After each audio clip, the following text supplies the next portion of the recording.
Bismillahirrahmanirrahim. Untuk video ini, Ustadzah akan bahas bab kedua di semester 2, yaitu bab usaha dan energi. Tapi Ustadzah akan bahas tentang usaha terlebih dahulu.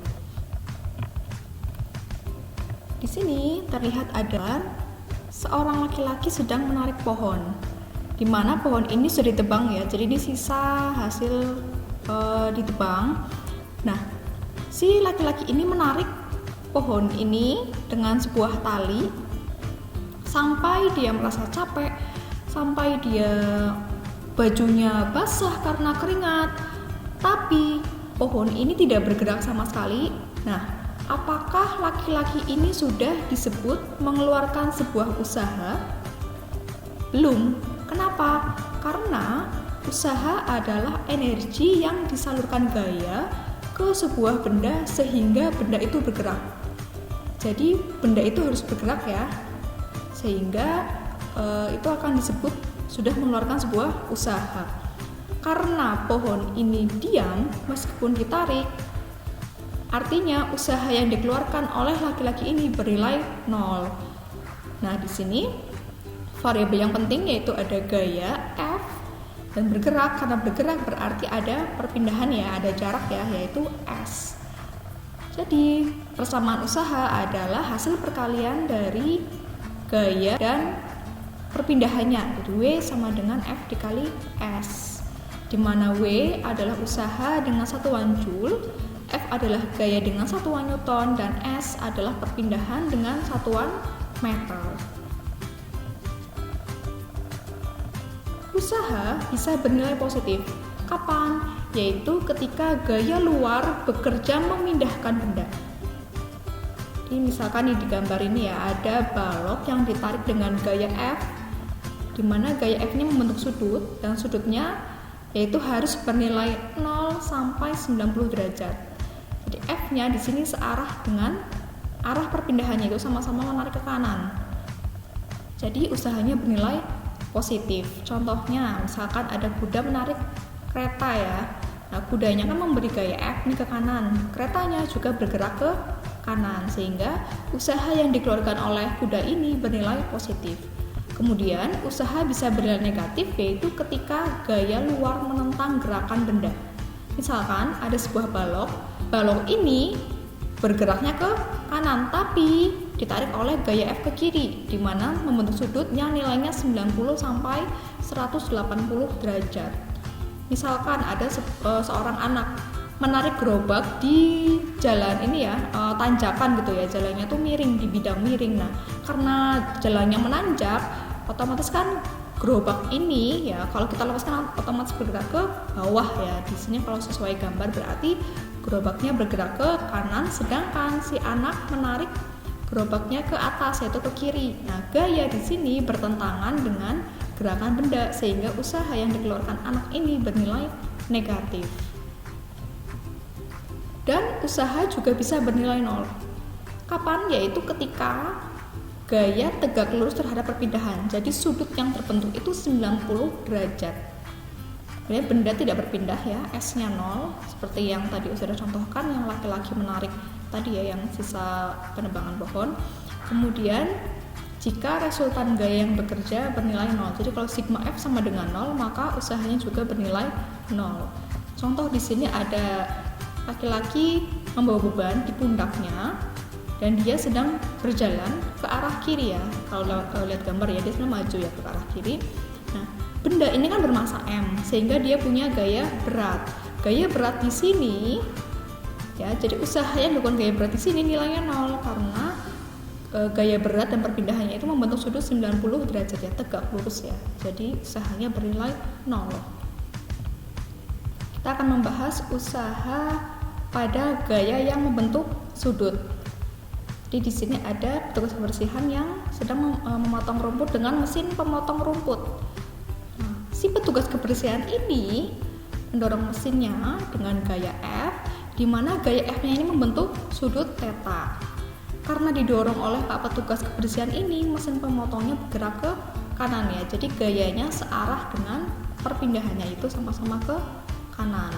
Di sini karena F-nya itu membentuk sudut, jadi F cos theta ya, karena mengapit sudut ini ya. Jadi W-nya itu nanti bernilai F cos theta dikalikan S. Lalu bagaimana usaha yang dilakukan oleh sebuah bekas? Jadi di sini misalkan bekas kita tekan ke kiri ya, yaitu gaya F ke kiri ya, yang gambar atas.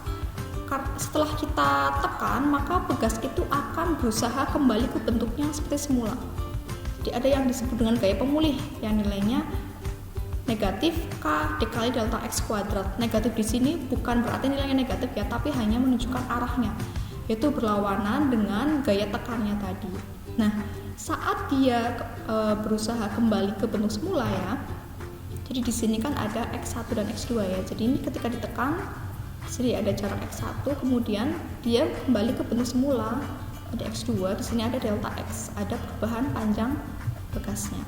Nah, usahanya itu rumusnya setengah dikalikan F dikali delta X, atau bisa juga dengan setengah kali K dikali delta X kuadrat, di mana F di sini adalah gaya dengan satuan Newton, K di sini konstanta bekas dengan satuan Newton per meter, dan delta X di sini perubahan panjang dengan satuan meter.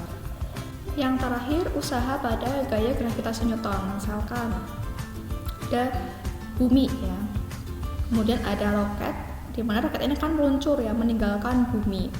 Nah, sampai ketinggian tertentu kan ada roket.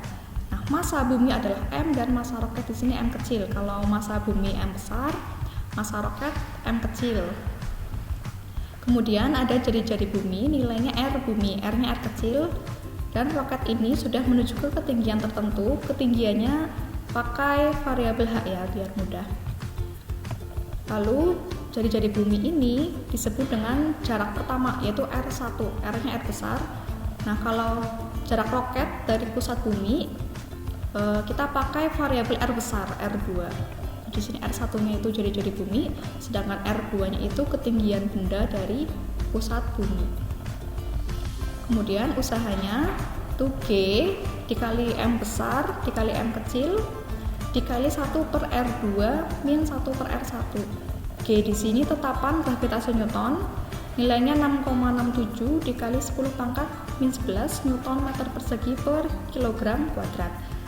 M besar di sini massa bumi, satuannya kilogram, dan M kecil di sini massa benda, satuannya juga kilogram, sedangkan R-nya yaitu jarak. Selanjutnya kita bahas ini ya, soal pembahasan ya. Jangan ngantuk ya. Yang pertama, soalnya gaya horizontal 8 Newton diperlukan untuk mempertahankan kecepatan 2,5 meter per sekon untuk balok dengan massa 8 kg meluncur di atas permukaan yang kasar. Berapa usaha yang dilakukan oleh gaya ini dalam waktu sepertiga menit? Pertama diketahui gaya 8 Newton, kemudian kecepatannya 2,5 meter per sekon, massanya 8 kg, dan waktunya 1/3 menit. Harus kita rubah ke detik ya, jadi kita kalikan 60 karena 1 menit itu 60 detik. Sepertiga dikali 60, 20 detik. Jadi ditanya usaha. Langkah pertama, kita mencari perpindahnya dulu. Kita cari jaraknya dulu dengan rumus S sama dengan V dikali T. Jadi 2,5 dikali 20 yaitu 50 meter. Kemudian baru bisa kita masukkan ke rumus W sama dengan F kali S. Jadi 8 dikali 50, berarti hasilnya 400 Joule. Selanjutnya nomor 2 ya, suatu gaya bergantung pada posisi yang dinyatakan sebagai F sama dengan 3x kuadrat plus 2x min 5 Newton. Bekerja pada benda bermassa 1 kg untuk dipindahkan dari x sama dengan 0 meter ke x sama dengan 3 meter. Usaha yang dilakukan adalah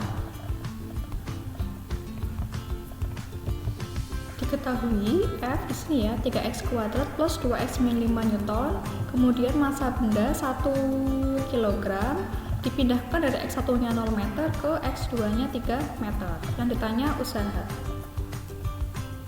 Nah, kalau ada tipe soal seperti ini ya, kita memakai yang W sama dengan integral f dx dengan batas integralnya yaitu jarak kedua dan jarak pertama ya.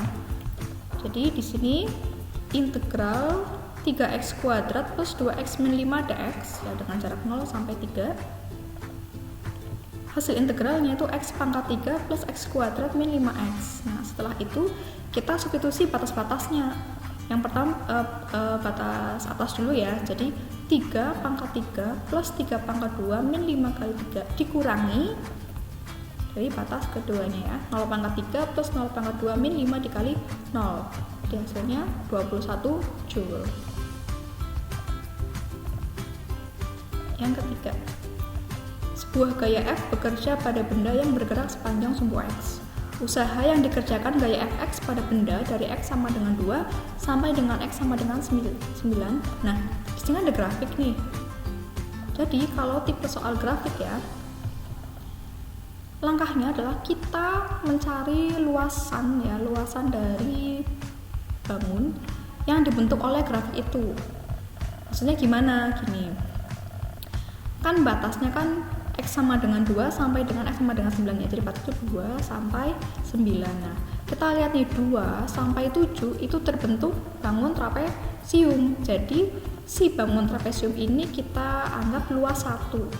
Sedangkan dari 7 sampai 9 itu terbentuk bangun persegi. Jadi si persegi ini kita nanti kita hitung sebagai luas 2. Ditanya usaha. Langkah pertama itu ya tadi ya, kita sudah menggambar grafiknya, luas bangunnya. Nah, sekarang kita tinggal menghitung luasnya. Dari luas 1 ditambah luas 2. Ingat ya rumus luas trapesium ya.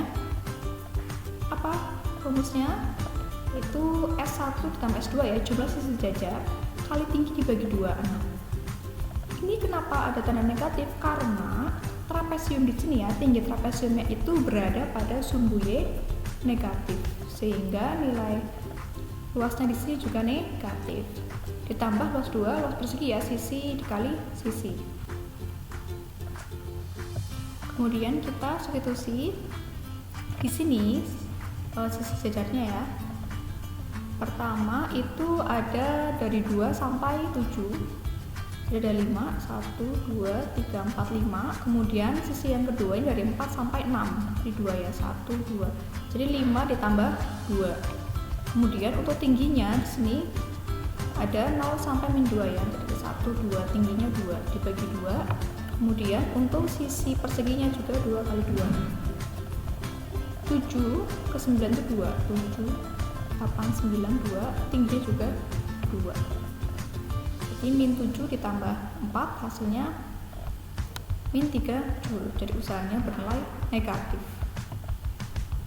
Demikian video dari Ustadzah ya. Terima kasih sudah menyimak. Silahkan dicatat poin-poin penting dan contoh soal pembahasannya ya. Mudah-mudahan kita semua selalu diberi kemudahan untuk mempelajari fisika. Terima kasih.